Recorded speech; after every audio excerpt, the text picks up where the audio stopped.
اگر عبادات میں ریاکاری اور دکھلاوا پیدا ہو جائے تو عبادات میں اخلاص و خلوص کیسے لائیں؟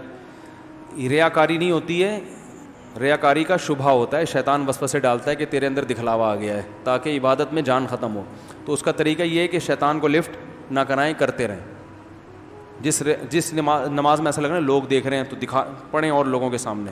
تھوڑے دنوں میں خود ہی یہ تصور کیا ہو جائے گا، ختم، کیونکہ لوگوں کے پاس ٹائم نہیں ہے. صحیح ہے نا، کہ تمہاری نماز ہی بیٹھ کے دیکھتے رہیں. سمجھ رہے ہو؟ یہ ریاکاری کا شبہ ہوتا ہے، حقیقی ریاکاری نہیں ہوتی ہے. تو آج کل وسوسوں کا دور ہے نا، خام میں بیٹھے بیٹھے شبے شروع ہو جاتے ہیں، پتہ نہیں میں لوگوں کو دکھانے کے لیے نہیں پڑھ رہا. او بھائی تو پڑھ لے، بھلے دکھانے کے لیے پڑھ. تھوڑے دن میں لوگ بھی دیکھنا چھوڑ دیں گے اور تو بھی عادی ہو جائے گا، اس کے بعد خود بخود اخلاص پیدا ہو جائے گا. شعر ہے نا، حضرت حکیم اختر صاحب یہ شعر پڑھا کرتے تھے، وہ ریا جس پر تھا زاہد طعنہ زن. یہ اردو کا بیڑا غرق ہو چکا ہے، ہر شعر کی تشریح کرنا پڑتی ہے. یعنی وہ ریا جس پر جو زاہد ہے نا، جو زاہد عبادت کرنے والا، دنیا سے بے رغبتی، طعنہ زن، جس کو تانے دیا کرتا تھا کہ یار یہ کیا ہے، کمبخت ریا تنگ کر رہی ہے مجھے. وہ ریا جس پر تھا زاہد طعنہ زن، پہلے عادت پھر عبادت بن گئی. پہلے اس کی عادت پڑتی ہے، ریا ختم، اور پھر اخلاص پیدا ہو جاتا ہے تو وہی ریا کیا بن جاتی ہے؟ عبادت. کیونکہ لوگوں کے سامنے جب کوئی کام کرتے ہیں نا، 2-4 دفعہ تعریفیں بھی ہوتی ہیں، اچھا بھی ہوتا ہے، تعریفیں، اس کے بعد لوگ بھی عادی، اور آپ کے اندر سے بھی وہ جذبات ختم، پھر کنٹینیو کرتے رہو اس. تو اور جو کام کرنا ہے وہ تو کرنا ہی ہے نا. ارے ایک فوجی کو جنگ میں کہا گیا جا کے لڑ آگے، بہادری کے جوہر دکھا. وہ دل میں خیال آ رہا ہے کہ یار میں تو پبلک کو دکھانے کے لیے، آفیسر چھوڑ دے گا اس کو؟ وہ کہہ رہے سر میرے اندر اخلاص نہیں ہو رہا، میں ابھی جا کے بہادری کے جوہر دکھاؤں گا، 20 فوجیوں کا سر قلم کر کے آؤں گا، تو میرے دل میں خیال آ رہا ہے کہ لوگ کہیں گے واہ واہ واہ واہ واہ، تو یہ واہ واہ کی وجہ سے میں جا رہا ہوں، تو میں نہیں جا رہا. وہ کہے گا بھائی مروائے گا تو ہمیں بھی اور سب کو بھی، جہاں بھائی لڑ یار، یہ ریا کا علاج بعد میں ہوتا رہے گا، ابھی تو یہ ضروری ہے جا کے قلم کر لوگوں کے سر جا کے، وہ پھر ہم تجھے بھیج دیں گے کسی بزرگ کے پاس، وہاں اپنی ریا کا علاج کروا لینا. تو یہ خوب یاد رکھیں، جو کام کرنا ہی ہے نا اس میں ریا ہو یا نہ ہو، چھوڑا نہیں جاتا، کیا جاتا ہے. ریا کا پھر سوچتا رہے کہ وہ کیسے سیٹنگ پہ لانا ہے. تو ریا کی وجہ سے کام نہ چھوڑا کریں. فجر کی نماز پڑھنی ہے وہ تو پڑھنی ہے نا، کیا ہو گیا؟ بیوی بچوں کو کھلانا ہے وہ تو کھلانا ہے، چاہے سسرال والے خوش ہوں. اب آپ کو، میں تو بیوی کو اتنے انڈے پراٹھے کھلا رہا ہوں اللہ کے لیے نہیں، اصل میں میرے سسر صاحب خوش ہوں گے اور میری تعریفیں کریں گے، تو یہ نیت صحیح نہیں ہے میری. بیگم کل سے چائے پاپے پہ آ جاؤ. بیگم کہے گی تو ریا رکھ اپنے ایک طرف تو بھائی یہ تو کرنا ہی ہے، کیا خیال ہے؟ تو اس لیے ان چیزوں کی وجہ سے عمل بولتے کیوں نہیں چھوڑا جاتا. ریا کو، اور ریا بھی تو ہونا، یہ ریا ہوتی نہیں ہے، یہ وسوسے ہوتے ہیں ریا کے. ریا پتہ ہے کیا ہوتی ہے؟ کہ خالصتاً لوگوں کو دکھانے کے لیے یہ عمل کر رہا ہے، لوگ نہ ہوتے تو یہ عمل ناممکن. ایسے ریا بہت کم لوگوں میں ہوتی ہے. جیسے فجر کے لیے آ رہے ہیں تو اب لوگ دیکھ رہے ہیں، اب آپ کے دل میں جذبات پیدا ہوئے، لوگ کہیں گے یار بڑا نمازی ہے. یہ ریا نہیں ہے، یہ ریا کا وسوسہ ہے. ریا جب ہے کہ اگر وہ وسیم بھائی وہاں سے آ رہے ہوتے تو آپ پڑھتے، نہیں آ رہے تو پڑھ ہی نہیں رہے ٹھیک ہے نا. ایسے بہت کم لوگ ہوتے ہیں.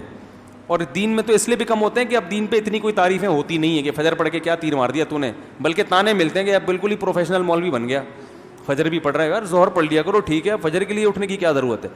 تو ویسے بھی آج کل خوشی تھوڑی، خوشی صرف پیسے کھلانے سے ہوتی ہے، لوگوں کو پیسے دو خوش ہوتے ہیں، تعریف ورنہ نہیں ہوتے. تو اس لیے کام بہرحال بولو بھائی کرنا ہے. دیکھو عبداللہ بن مبارک کا میں نے ابھی بیان میں واقعہ سنایا تھا نا، ایک واقعہ میرے ذہن میں آیا، بڑا دلچسپ ہے. عبداللہ بن مبارک 4 مہینے میدان جنگ میں رہتے تھے نا، کیسے رات کو پوری رات عبادتیں کرتے تھے. میں کہتا ہوں ان کی صحتیں کیسی تھیں یار، پوری رات عبادتیں، پورا دن روزے، 1-2 گھنٹے کی نیندیں، اور پھر تلوار لے کے جہاد بھی کر رہے ہیں. کیا صحتیں تھیں ان لوگوں کی. ایسی لڑائیاں لڑتے تھے. اور جن لوگوں نے ارطغرل ڈرامہ دیکھا ہے نا، تو وہ زیادہ جانتے ہوں گے کہ تلوار کی لڑائی میں اور گولیوں کی لڑائی میں کتنا فرق ہے. بڑا فرق ہے. سامنے دشمن ہو، اور یہ تلواریں جو ارطغرل کی بازاروں میں مل رہی ہیں نا، یہ وہ تلواریں نہیں ہیں، بہت بھاری بھرکم تلواریں ہوتی. حضرت خالد بن ولید نے 9 تلواریں توڑی ہیں ایک دن میں. کتنی چلائی ہوں گی بھائی. آج کسی بچے کو بولو کم وقت پلاسٹک کی تلوار نہیں اٹھا سکتا, کیا اسٹیمنا تھا یار, یہ ہمارا ماضی تھا. تبھی تو کسی نے کہا کہ یہ تو ایک ارطغرل ہے, ہماری تاریخ تو ایسے ہزاروں ارطغرلوں سے بھری پڑی ہے. تو عبداللہ ابن مبارک تھے تو راتوں کو عبادتیں, دن میں روزے. اور وہ تو ایک راوی کہتے ہیں کہ میں نے میدان جنگ میں دیکھا کہ بڑی گھمسان کی لڑائی ہے, ایک شخص نے ڈھانٹا باندھا ہوا ہے نا, منہ چھپایا ہوا ہے.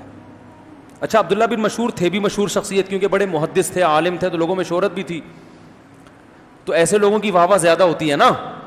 تو عبداللہ بن مبارک ایک کہتے ہیں میں نے دیکھا کہ ایک شخص نے کیا باندھا ہوا ہے, پورا نقاب لیا ہوا ہے, جنگ میں گھوڑے پہ سوار ہو کے آیا اور اتنی بہادری سے مجمع میں گھس گیا اور کئی زخم اس کے لگے اور بہت لوگوں کی گردنیں اڑا کے واپس.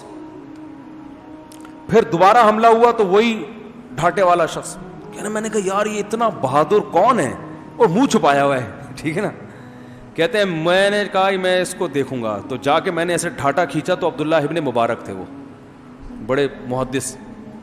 تو اب دیکھو عبداللہ ابن مبارک نے ریا کا علاج یہ کیا, حالانکہ ان میں تو ریا تھی بھی نہیں, یہ تو اس کو ریا نہیں کہیں گے, اس کو کہیں گے اخلاص کا اعلیٰ درجہ. آپ اس درجے پہ جانے کی کوشش نہ کریں, کیونکہ اس سے ہم لوگ تو ویسے اتنے نالائق ہیں کہ اچھا کام ہم کر رہے ہوتے ہیں, کچھ اللہ کی طرف سے حوصلہ افزائی ہوتی ہے, کچھ پبلک کی طرف سے, تو کام ہو جاتا ہے. تو اس لیے اس زمانے میں اگر کوئی اچھے کام پہ تعریف کرے تو وہ ہمیں ضرورت ہے, تو اس میں پریشان ہونے کی ضرورت. آپ ڈھاٹے پہن کے نہیں, آپ اگر غریبوں کو کھلا رہے ہیں تو کوئی ویڈیو بھی بنا لیں اپنی, ٹھیک ہے نا, تھوڑی سی پبلک حوصلہ افزائی کرے گی تو آئندہ اور کھلانے کی توفیق ملے گی, نیکی پروموٹ ہوتی ہے نا اس سے. تو وہ کیا اخلاص کا اعلیٰ درجہ کہ میں یہ بہادری کر رہا ہوں, لوگ میرا چہرہ دیکھ نہ لیں, تو میں اپنے منہ کو نہ چھپایا ہوا ہے. اب وہ یہ نہیں کیا کہ یار میں اگر یوں کروں گا تو لوگ تعریف کریں گے کہ یہ تو بڑے ہم تو سمجھتے تھے محدث ہیں, یہ تو آج شہسوار نکلے, تو لہذا میں گھر جا رہا ہوں, میں جہاد کروں گا ہی نہیں. یہ نہیں کیا, انہیں کرنا تو ہے. اخلاص کے اعلیٰ درجے کے لیے کیا بھائی, منہ پہ ڈھاٹا باندھ لو. تو وہ کسی نے کھینچ دیا, ٹھیک ہے نا, نکال. تو کہاں سے کہاں بات چلے گی. تو اس لیے یہ جو ریا کے وسوسے ہیں ان کو خاطر میں نہ لائے کریں, کام کریں کام. یہ جو آتا ہے نا حدیث میں کہ قیامت کے دن شہید کو لایا جائے گا, وہ کہے گا, اللہ کہے گا کہ تو نے تو لوگوں کو دکھانے کے لیے لڑا تھا, لوگ کہیں گے بہادر ہے, کوئی اجر نہیں ہے. اس سے وہ مراد ہے جو منافق ہوا کرتے تھے, جن کا آخرت پر ایمان ہوتا ہی نہیں تھا. وہ میدان میں آئی اس لیے رہیں کہ پبلک خوش ہو جائے, پبلک نہ ہوتی تو آتے ہی نہیں. تو ایک ہوتا ہے کام اللہ کے لیے کرنا, اس میں ریا شامل ہو رہی ہے, یہ اتنا برا نہیں ہے. ایک ہے کام ہی پبلک کے لیے کرنا, دونوں میں فرق ہے. آج کل جو مارکیٹ میں ریا چل رہی ہے, بھئی کام اللہ کے لیے ہوتا ہے, بیچ میں تھوڑی تھوڑی ریا اور یہ فاسد چیزیں داخل ہو رہی ہوتی ہیں, تو یہ اتنی خطرناک نہیں ہے. اس کو یہ خود ہی سائڈ, یہ کرتے رہو گے تو خود ہی ختم ہو جائیں گی یہ, ٹھیک ہے نا. اور دوسرا ریا کا اچھا علاج پتہ ہے کیا ہے, جب کوئی کہے نا کہ آپ نے یہ کام کیا تو فوراً دل میں بھی سوچو اور زبان سے بھی بولو بھائی اللہ کا فضل ہے, اور دل میں بھی یہ سوچو کہ بھائی اگر اللہ نے مجھے یہ صلاحیت نہ دی ہوتی تو میں یہ کام نہیں کرتا, تو اللہ کی طرف سے بھیک میں ملی ہے مجھے.